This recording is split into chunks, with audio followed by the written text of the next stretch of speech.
ஆமா அழுக்கா இருப்போம், கருப்பா கலையா இருப்போம், ஒன்ன உசுரா இருப்போம். புள்ளிங்க இருக்காங்க என்னோட இல்லாம யாருக்கும் தவளுண்டு நீ இல்ல தவளத்தாவே நில்லையே ஆளு நண்பாடி நெஞ்சுக்குள்ள குடியிருக்கும்.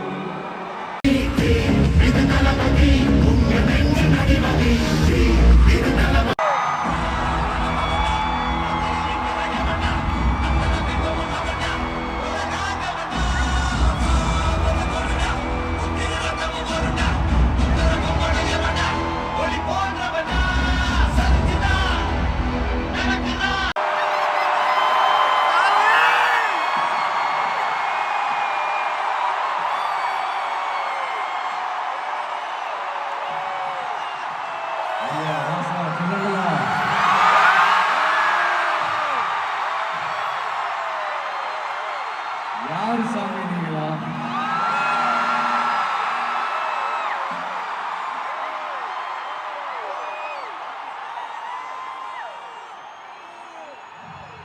என் நெஞ்சில் குடியிருக்கும்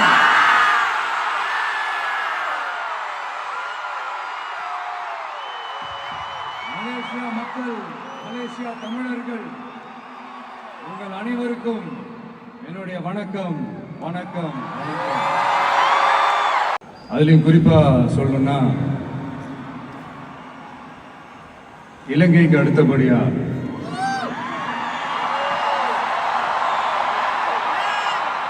அதிகமான தமிழர்கள் வாழ்ற ஊர்னா நம்ம மலேசியான்னு சொல்லலாம்.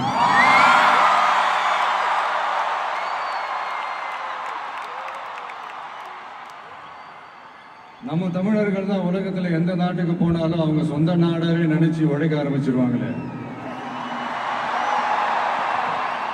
அப்படிதான் நீங்க பாத்தீங்கன்னா இந்த மலை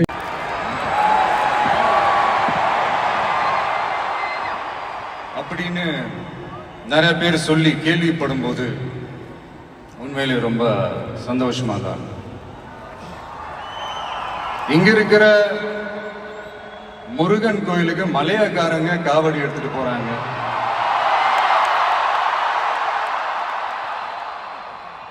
இங்க இருக்கிற சைனாக்காரங்க ரொம்ப அழகா தமிழ் பேசுறாங்க. அப்படி நம்மளுடைய தமிழ, நம்ம மொழிய, நம்ம கலாச்சாரத்தை, நம்ம பண்பாட்டை இன்னும் உயிரோட வச்சிருக்கிற நம்ம மலேசியா தமிழர்களுக்கு இந்த நேரத்தில் என்னுடைய நன்றியை தெரிவிச்சுக்கிறேன். அது மட்டும் இல்ல, இத்தனை வருஷமா நீங்க தமிழ் சினிமாவுக்கு கொடுத்திருக்கிற அந்த ஆதரவு கொஞ்சம் நெஞ்ச ஆதரவு இல்லைங்க, மிகப்பெரிய ஆதரவு. இந்த ஓவர்சீஸ் பிசினஸ்ல எல்லாம் நிறைய நாடுகள் இருக்கு. அதுல ரொம்ப முக்கியமான மார்க்கெட் இந்த மலேசியா மார்க்கெட்னு சொல்லுவாங்க.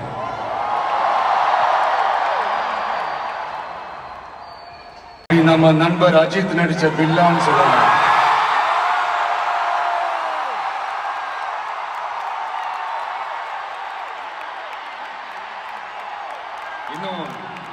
இன்னும் நிறைய படங்கள் இருக்கு. என் படங்கள்ல காவலன், குருவி எல்லாம் இங்க ஷூட் வந்தப்போ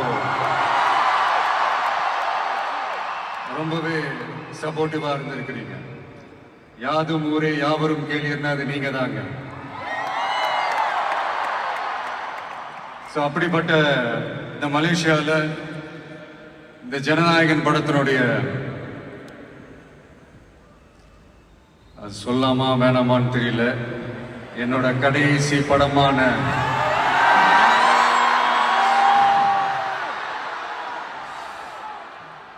I know it's a little painful, right? என்ன பண்றது, சரி அதை விடுவோம். இந்த ஜனநாயகன் படத்தினுடைய இந்த ஆடியோ லான்ச் இங்க அணியோட கான்சர்ட்லயும் சேர்ந்து நடக்கிறது உண்மையிலே ரொம்ப பெருமையா இருக்கு. பிளஸ் இந்த மலேசியா கவர்மெண்ட்டுக்கும் இந்த நேரத்தில் என்னுடைய நன்றியை தெரிவிச்சு.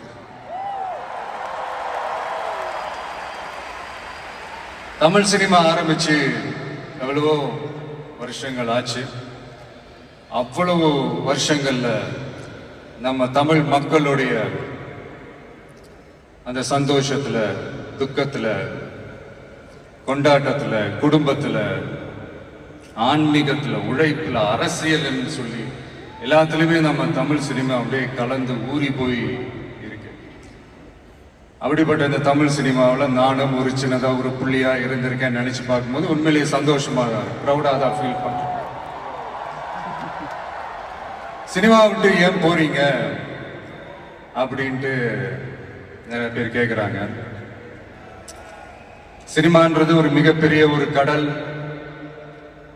அதுல ஒரு கரையோரமா ஒரு சின்னதா ஒரு மணல் வீடு கட்டணும்னு தான் நான் ஆசைப்பட்டேன். பட் அதே ஒரு மாளிகையா மாத்தி தந்தது நீங்க எல்லாரும் தான், என் ரசிகர்களாகிய நீங்க எல்லாரும் தான்.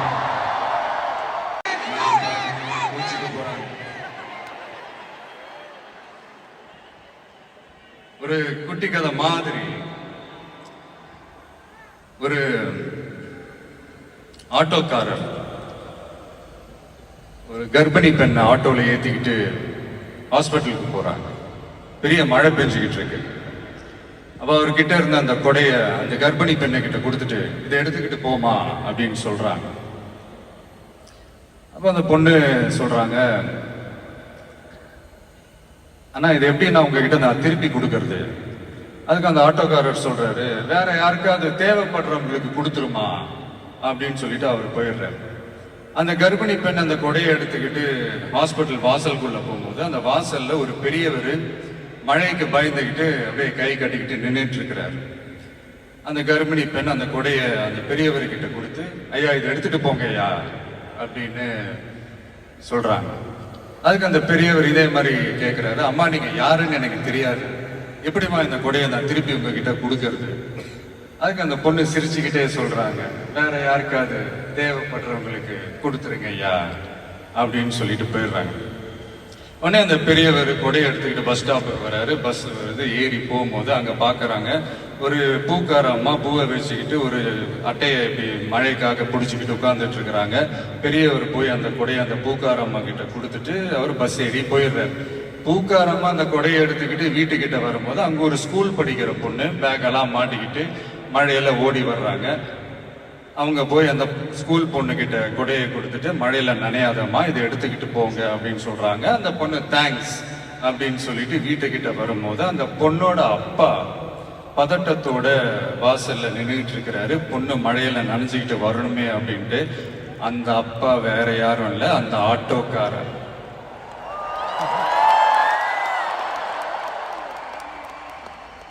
அந்த குடை அவர் கொடுத்த குடை. So the moral of the story is,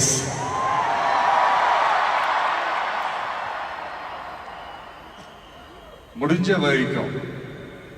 வரைக்கும் எல்லாருக்கும் சின்ன சின்னதா ஒரு நல்லது, சின்ன சின்னதா ஒரு ஹெல்ப் அது செஞ்சு இருந்து பாருங்க. லைஃப் ஒரு மாதிரி ஜாலியா இன்ட்ரெஸ்டிங்கா இருக்கும். ஒரு ஃபேமஸ் சேயிங் ஒன்று இருக்கு, வெள்ளத்துல தவிக்கிற ஒருத்தருக்கு நீங்க படகு கொடுத்தீங்கன்னா பாலைவனத்துல நீங்க தவிக்கிறப்போ அது ஒட்டகமா வந்து நிற்கும். இப்ப யாராவது உங்களுக்கு ஏதாவது கெடுதல் செஞ்சுட்டாங்கன்னு வைங்களேன், அது நீங்க பழி வாங்கிட்டீங்கன்னு வைங்களேன், அந்த நாள் முழுக்க நீங்க சம மகிழ்ச்சியா இருப்பீங்க. எப்படி பார்த்தல எப்படி பழி வாங்கினேன். ஆனா அதே மனுஷனை மன்னிச்சு விட்டு பாருங்க, வாழ்நாள் முழுக்க நிம்மதியா இருப்பீங்க. அதனால யாரையும் கஷ்டப்படுத்துறதுக்கோ, யாரையும் அவமானப்படுத்துறதுக்கோ, யாரையும் பழி வாங்குறதுக்கோ இல்லைங்க இந்த வாழ்க்கை. நான் முடிஞ்ச வரைக்கும் முன்னாடியே சொன்ன மாதிரி சின்ன சின்னதா ஒரு நல்லது, ஒரு சின்ன சின்னதா ஹெல்ப் இது செஞ்சு பாருங்களேன். எங்கேயோ ஒரு இடத்துல ஃபியூச்சர்ல உங்களுக்கு இது கை கொடுக்கும் அப்படின்னு நான் நம்புறேன். பிடிச்சிருந்தா எடுத்துக்கங்க, இல்லைன்னா விட்டுருங்க. Free advice. இப்போ இந்த ஈவெண்ட், இந்த ஹீரோ ஆஃப் திஸ் ஈவெண்ட்டுக்கு வருவோம், மிஸ்டர் அனிருத். அவருக்கு நான் ஒரு பேர் வைக்கலான் இருக்கேன். MDS. Anybody? Ramya, can you guess? M Vijay, can you guess? MDS. MDS. தெரியல சார், நீங்களே சொல்லுங்க. Musical Departmental Store. அதாவது அந்த ஸ்டோரை திறந்து நீங்க உள்ள போயிட்டீங்கன்னா அன்லிமிட்டடா என்ன வேணுமோ எவ்வளவு வேணுமோ எல்லாத்தையும் எடுத்துக்கிட்டு ஹாப்பியா வரலாம். அது சாங்ஸா இருக்கட்டும், பிஜிஎம்மா இருக்கட்டும், இல்ல பேக்ரவுண்ட் ஸ்கோர்ல அந்த பிட் சாங்ஸா இருக்கட்டும், எஃபெக்ட்ஸா இருக்கட்டும், இந்த மாதிரி என்ன டிசப்பாயிண்ட் பண்ணதே இல்லை அனி. அது என்னுடைய படம் ஆல்பமா இருக்கட்டும், இல்ல மற்றவங்க படம் ஆல்பமா இருக்கட்டும், படிப்படியா ஏறி போய்கிட்டே இருக்கிறாரு. ஸோ ஹாப்பி ஃபார் யூ அனி. அண்ட் என்னுடைய டைரக்டர் H. வினோத் ஒரு சமூக பொறுப்புள்ள ஒரு இயக்குனர் சொல்லலாம்.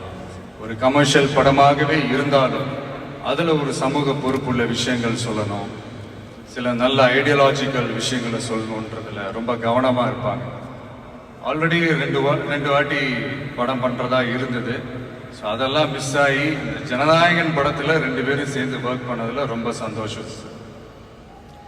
அண்ட் என்னுடைய வில்லன் பாபி டியோல், அவருடைய ஸ்கிரீன் பிரசன்ஸே நெக்ஸ்ட் லெவல் தான். ஆக்சுவலா அவருடைய 2 முக்கியமான 2 படங்கள் தான் அதுலேருந்து இன்ஸ்பயர் ஆகி பண்ணது தான் பிரியமுடன், வில்லு எல்லாமே. சார், முக்கியமான படங்கள்னா அது என்ன படம் உங்களுக்கு தோண மாட்டேங்குது? அது எதுக்குமா? அதான் நான் ஷூட் ஸ்பாட்ல அவர்கிட்ட சொல்லும் போது இதே தான் நான் சொன்னேன். சார், உங்களுக்கே தெரியாம உங்க 2 படத்தை நாங்க சுட்டுட்டோம் சார் அப்படின்ட்டு. அவர் அப்படியே விச் மூவி அப்படின்னாரு. ஐயோ, நம்மளே வாய் கொடுத்து மாட்டிக்கிட்டோம். அதனால அது மாதிரி நிறைய இன்ஸ்பயர் ஆயிருக்கும் அவருடைய படங்கள் பார்த்து. அதுதான் சொல்ல வந்தேன். குடும்பங்கள் கொண்டாடும் டாட்டரா கூட மாறிடுவாங்க அப்படின்னு தான் நான் நினைக்கிறேன். என்னுடைய நல்ல ஒரு ஃப்ரெண்ட் அவங்க. அண்ட் பூஜா, தமிழ் சினிமாவின் மோனிகா பெலுஜி, அவங்களுடைய நடிப்பா இருக்கட்டும், டான்ஸா இருக்கட்டும், ஸ்கிரீன் பிரசன்ஸா இருக்கட்டும், எல்லாமே next level. And Prakash Raj, ஜென்ரலா ஹீரோவுக்கும் ஹீரோயினுக்கு தான் நல்ல இந்த ஒரு கெமிஸ்ட்ரி ஒர்க் அவுட் ஆகும்னு சொல்லுவாங்கல்ல. எனக்கு ஆக்சுவலா எனக்கும் பிரகாஷுக்கும் நல்ல கெமிஸ்ட்ரி ஒர்க் அவுட் ஆகும். இந்த ஹீரோ வில்லன் அந்த காம்போ நான் சொல்றது கில்லி டேஸ்ல இருந்தே சொல்றேன். கில்லியா இருக்கட்டும், போக்கிரியா இருக்கட்டும், சிவகாசியா இருக்கட்டும், இல்லை இப்போ ஜனநாயகன் வரைக்கும் அந்த ப்ராசஸ்ல நான் ரொம்பவே என்ஜாய் பண்ணேன். தேங்க்யூ பிரகாஷ். முக்கியமா என்னுடைய ப்ரொடியூசர் KVN சார், அவங்க ஆக்சுவலா இந்த படம் 2023லயே அந்த பேச்சுவார்த்தை எல்லாம் ஸ்டார்ட் ஆயிடுச்சு. இந்த மாதிரி படம் பண்ண போறோம்ட்டு. அதே நேரத்தில் நான் வந்து என்னோட இந்த பொலிட்டிக்கல் சைடும் அது அந்த அனௌன்ஸ்மெண்ட்லாம் வந்துருச்சு. அப்போ நான் அவர்கிட்ட நான் கேட்ட ஒரே ஒரு விஷயம் தான் அவர்கிட்ட நான் கேட்டேன். சார், சும்மாவே என் படத்துக்கு பிரச்சனை வரும், இதுல வேற ட்ராக்கை நோக்கி போறேன், எப்படி சார் இந்த டைம்ல நீங்க படம் எடுத்து பண்றீங்களா, பரவாயில்லையான்னு கேட்டேன். அவர் அதெல்லாம் யோசிக்கவே இல்லை, இமீடியட்டா பண்ணலாம் அப்படின்ட்டு அந்த பாசிட்டிவ் வைபை எங்க மேல திருப்பி விட்டார். ஸோ இந்த நேரத்தில் அந்த படம் நீங்க எடுத்து பண்ணதுக்கு ரொம்ப நன்றி சார். ஏன்னா அதுலேருந்து ஸ்டார்ட் ஆகி இன்னைக்கு இந்த ஆடியோ ஃபங்க்ஷன் வரைக்கும் வந்து நின்றுருக்கிறோம். எதுலையுமே தலையிட மாட்டார். நம்மளுடைய கோ ப்ரொடியூசர்ஸ் ஜெகதீஷ், லோஹித்லாம் சொல்லுவாங்க, இவர் என்ன சார் எதுலையுமே தலையிடவே மாட்டாரு, என்ன நடக்குது, ஏது நடக்குது, ஷூட்டிங் நடக்குதா இல்லையா, என்ன செலவாகுது, எதுவுமே கேட்க மாட்டேன்றாரு. அது ஒரு விதத்துல பிளஸ் ஆகவே இருந்தாலும் இன்னொரு விதத்துல மைனஸாகவும் இருக்குது அப்படின்ற மாதிரி விளையாட்டா சொல்லிட்டு இருப்பாங்க. ரொம்ப அவருக்கு இந்த மாஸ் பிலிம் வலுவான எதிரிகள் இருக்கணும்.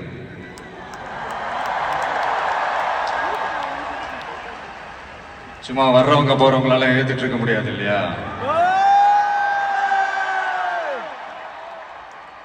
வலுவா இருக்கிறவங்கள தானே எதிர்க்க முடியும். அப்பதானே நாம ஜெயிக்கிற அளவுக்கு வலிமையா இருக்கோம்னு அர்த்தம். இப்ப ரீசெண்டா நம்மளை பத்தி ஒரு பேச்சு ஒண்ணு ஓடிட்டு இருக்கு.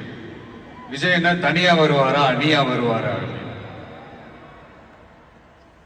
நம்ம எப்பங்க தனியா இருந்திருக்கிறோம்? 33 வருஷமா உங்களோட தானே இருக்கிறோம், மக்களோட தானே இருக்கிறோம். அப்ப அது ஒரு மிகப்பெரிய ஒரு அணி தானே. அது எப்படி தனின்னு சொல்ல முடியும்? இப்ப கூட பாருங்க, தனியா அணியான் விளக்கமா சொல்ல மாட்டேங்கிறாருன்னு உங்களுக்கு தோணும். சஸ்பென்ஸ் ஒண்ணு இருந்தா தானே கிக் இருக்கும். இதெல்லாம் கைத்தட்டலுக்காக நான் சொல்லல, மனசுல இருந்து பேசுறேன், மக்களுக்காக பேசுறேன். மக்களுக்காக பேசுறதோட மட்டும் நிப்பாட்டிடக்கூடாது, அதை செய்யணும். எல்லாத்தையும் விட முக்கியம் செய்யறத தான் சொல்லணும். So 2026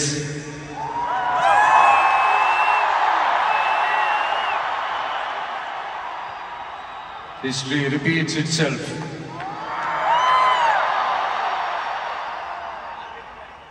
Let's be prepared to embrace it for the people.